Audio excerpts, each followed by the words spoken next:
The case I have chosen to present is the wrongful conviction case of Deborah Milk. I want to begin my presentation with this informative chart on police crime arrest cases. I chose to include this chart because I want to show how police misconduct is not uncommon. As seen in the chart, there are hundreds of arrests made among a broad spectrum of police officers. These officers range in rank, age, years of service, and more. I feel that a lot of people are unaware of how common it is for police officers to be arrested, while we think of them as reliable, trustworthy figures in our society. I do not intend to taint the image of police officers in general, but it is important to note that not all figures in positions of power and authority are trustworthy, which can be seen in the case I have chosen to present. On Saturday, December 2nd, 1989, in Phoenix, Arizona, Deborah Milk allowed her 4-year-old son Christopher to go to the mall to see Santa with trusted friend and roommate James Stiers. After a while, Stiers calls Deborah, informing her that her son is lost and himself as well as the police are working on finding him. Later, Roger Scott, a friend of Stiers, shows up at the mall and assists in the search.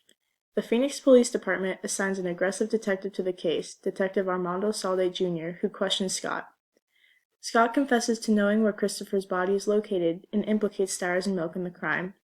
Christopher is found in the desert, dead with 3 gunshot wounds to the head. His mother, Deborah Milk, is falsely convicted of capital murder, conspiracy to commit murder, child abuse, and kidnapping due to fabricated statements and confessions on behalf of Detective Salde. The timeline I have created includes the major events of Milk's case, including the major events that ultimately led to her sentencing and wrongfully served time in prison. The timeline begins with the catalyst of the series of events, the death of her son Christopher. In the events that follow, Milk goes to trial for a crime she did not commit. She makes multiple attempts to file petitions to the court to prove her innocence, all of which are denied. Researchers on Milk's behalf find surmountable evidence against Salde and his misconduct over the years. The judge, Rosa Moroz, dismisses the charges over misconduct of the prosecution, and later that year, the Arizona Court of Appeals reverses Moroz's ruling and the charges are dropped. After serving 25 years, she is now free. From the obvious miscarriage of justice in this case, we have learned that the system is not always trustworthy and reliable. In this case, the Phoenix Police Department as well as the Arizona Supreme Court put their trust and integrity of Detective Armando Salde, who failed Milk as well as the justice system miserably. Due to his actions, an innocent woman who lost her son spent a quarter of her life behind bars. To see someone who is supposed to be trusted to act with integrity and follow laws fail, it weakens the trust in the system as a whole. Something that we can learn from this injustice is that it can only take one person to impact someone's life forever, as well as make the justice system more vulnerable to distrust and instability. What occurred with Deborah Milk was unconstitutional and has left a stain on the Arizona justice system.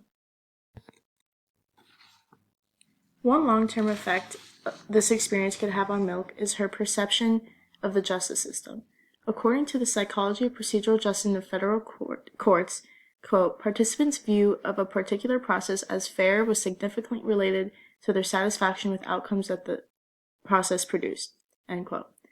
Since Milk was incredibly wronged by the system, she views the system as unfair. The psychological aspect of this is logical.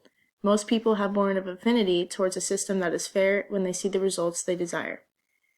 When expectations are unmet, dissatisfaction with current processing grows and manifests into resentment of the system. Civil litigants care about their treatment from a judge and the system in general.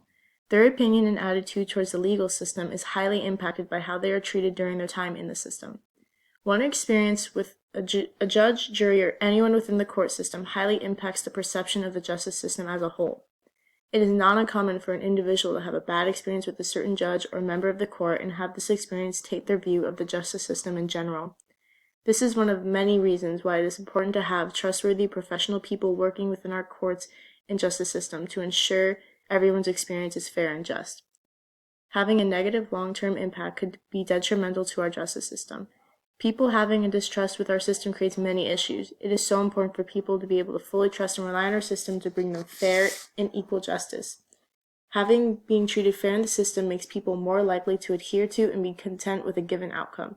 This increases the likelihood of the system being viewed as legitimate. Some existing research that surrounds the justice system includes New Deal legislation, plea bargains, and constitutionalism. New Deal legislation is congressional delegation of lawmaking power to regulatory agencies. Delegation combines statutory authority and enforcement authority in the same hands. The bureaucrats' ability to define criminal offenses by their interpretation of the regulations that they write gives regulatory police vast discretion. A cooperative offender may get off with a civil penalty, whereas a person who sticks up for his rights or a person who presents a high-profile opportunity to an ambitious prosecutor may receive a criminal indictment.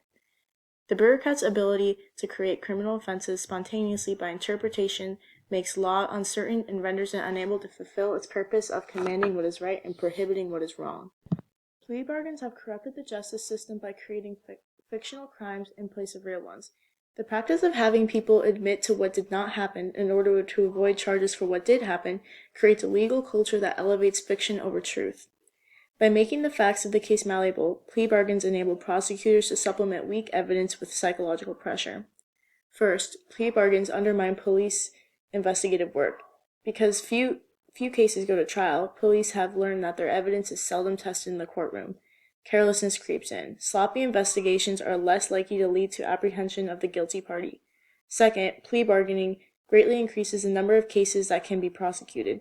Prosecutors have found that they can coerce a plea and elevate their conviction rate by raising the number and seriousness of the charges that they throw at a defendant.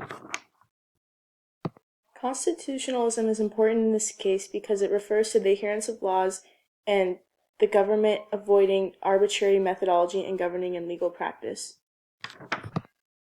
Remaining constitutional in all aspects of government and law is important in maintaining order in society. After reading and reviewing this case, I determined the critical issue to be Detective Armando Saldate Jr. Detective Saldate was described as having a reputation for being able to solve cases through interrogations that resulted in confessions. Although this may seem like a good characteristic, after learning of his actions in the Deborah Milk case, this conventionally positive attribute would soon be called into question.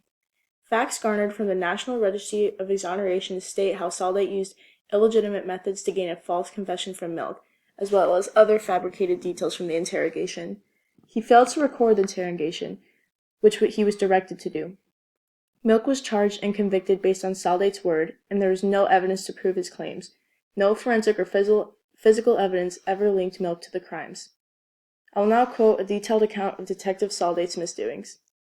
Quote, "This includes a 5-day suspension for taking liberties with a female motorist and then lying about it to his supervisors, 4 court cases where judges tossed out confessions or indictments because Saldate lied under oath, and 4 cases where judges suppressed confessions or vacated convictions because Saldate had violated the 5th Amendment or the 4th Amendment in the course of interrogations," the appeals court said. And it is far from clear that this reflects a full account of Saldate's misconduct as a police officer. All of this information should have been disclosed to Milk and the jury, but the state remained unconstitutionally silent. End quote. Faulty actions on behalf of the Phoenix Police Department and prosecution who squashed a subpoena to access Saldate's personal file. This demonstrates the covert behavior of the police, attempting to cover up a shady detective who they likely knew was doing illegitimate practices. I view the actions of Detective Saldate as the critical issue in this case because it demonstrates how not everyone in power is trustworthy and reliable. Due to Saldate's fabrication of Milk's statement, she served over a quarter of her life behind bars. This not only heavily impacted her life, but the justice system as a whole. Having corrupt people such as Saldate working in our justice system with much power is a danger to the justice system. Milk's perception of justice and fairness has been severely tainted due to this experience. An individual considers 4 elements when determining if they have been treated fairly in the justice system. These 4 elements include how much voice and opportunity to be heard the party believes she has experienced, neutrality of the forum, and the trustworthiness of the decision maker, and the degree to which the individual has been treated with dignity and respect, which was taken from Rebecca Hollander Blumhoff's work titled The Psychology of Procedural Justice in Federal Courts. In consideration of these elements, Milk was wronged on every account. Her voice was taken from her by Detective Saldate when he claimed she confessed. She could not rely on the Phoenix Police Department, who backed Saldate and defended his claims regardless of him not following protocol. She experienced a lack of trust from the judge and the jury due to Saldate's false claims, and was treated with neither dignity nor respect during this process. These elements are critical in determining if someone is treated fairly within the justice system and affects how people behave within the system. I now conclude my presentation with saying Deborah Milk, like many others, has been wrongly convicted and spent a quarter of her life behind bars for a crime she did not commit. This time lost, as well as the loss of her son, is an injustice she can never get back. Although her case was dropped and she was released after evidence came to light proving her innocence, she can never get that time nor her son back. Reflecting on cases such as Milk's is integral to improving our current justice system. By analyzing the miscarriages of justice and constitutional violations that took place in Milk's case, we are able to learn from mistakes and ensure they are not repeated in the future. The increase in wrongful conviction cases has also increased opposition towards the death penalty. This is due to the fact that it is possible to execute an innocent person, which can never be rectified. The two most important aspects I learned about the justice system after reviewing this case is weeding out corrupt lawmakers, police officers, detectives, and any other officials who hold powers integral to having a trustworthy justice system. Enforcing laws in a fair and just way is the backbone of our justice system and society. If we are unable to have faith that every police officer and judge and jury we encounter is going to treat us with fairness, the system is susceptible to falling apart. Not every individual working in our justice system has integrity. After studying this case, my eyes have been opened to the common miscarriages of justice. I always knew there were some issues within the justice system that needed to be reformed, but after reviewing Deborah's case as well as seeing the high number of wrongful convictions, I realized just how much injustice can penetrate so many innocent lives. My view has definitely changed, and I view the administration of justice in a different light. Serious restructuring needs to be enacted in order to increase fairness and equality within the justice system, a characteristic that should never be undermined. Here I included the references I used throughout my presentation. Thank you for watching.